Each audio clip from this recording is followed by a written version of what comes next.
সোনালী আঁশের সোনার দেশ, পাট পণ্যর বাংলাদেশ। তো এটি পরে বিশ্ব চিনেছে বাংলাদেশের নাম, পাটের দেশ বললে চলে বাংলাদেশকে।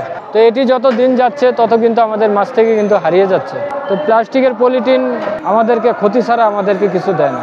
আমরা যদি প্লাস্টিকের পলিথিন না ব্যবহার করে যদি আমরা এরকম বাজারের একটি ব্যাগও ব্যবহার করতাম, তাহলে এটি আমাদের পাট শিল্পটা আরও এগিয়ে যেত। তো আমরা সেটা না করে আমরা কিন্তু প্লাস্টিকের পলিথিন ব্যবহার করি। বিশ্বে দ্বিতীয় স্থান অর্জন করছে সোনালী আঁশ পাট। তা আমাদের পাটের দেশ।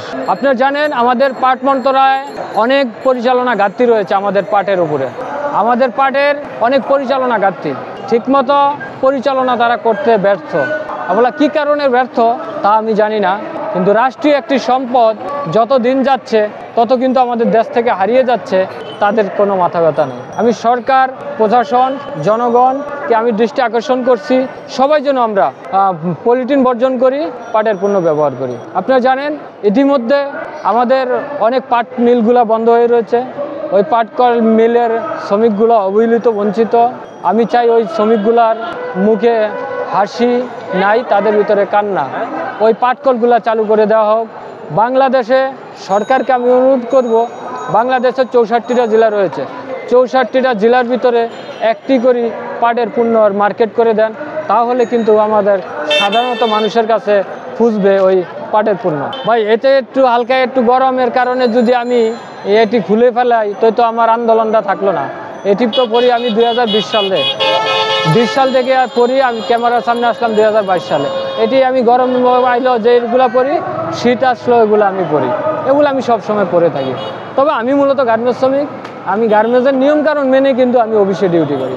যখন আমি ডিউটি যাই তখন কিন্তু আমি পাটের পোশাক পরি না, তখন কিন্তু কাপড়ের পোশাক পরি আমি ডিউটিটা করি। আমি যখন অফিসের বাইরে থাকি, ফ্রি টাইম তো থাকি, ওই টাইমের ভিতরে আমি পরে কিন্তু আমি দেশবাসীকে বুঝাইতে চাই আমরা পলিথিন ব্যবহার করুন না, কিন্তু আমরা পাটের পণ্য ব্যবহার করুন। পলিথিন বান্ধব আমাদের পাট শিল্পটা হচ্ছে একটা পরিবেশ বান্ধব।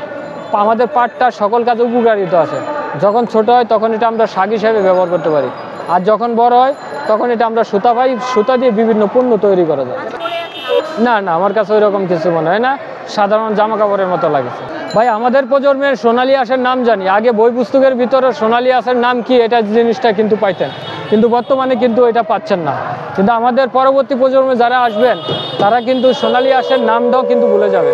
আমি চাই এই সোনালী আঁশ রাষ্ট্রীয় একটি সম্পদ, বিশ্ব চিনেছে সোনালী আঁশ দিয়ে বাংলাদেশ।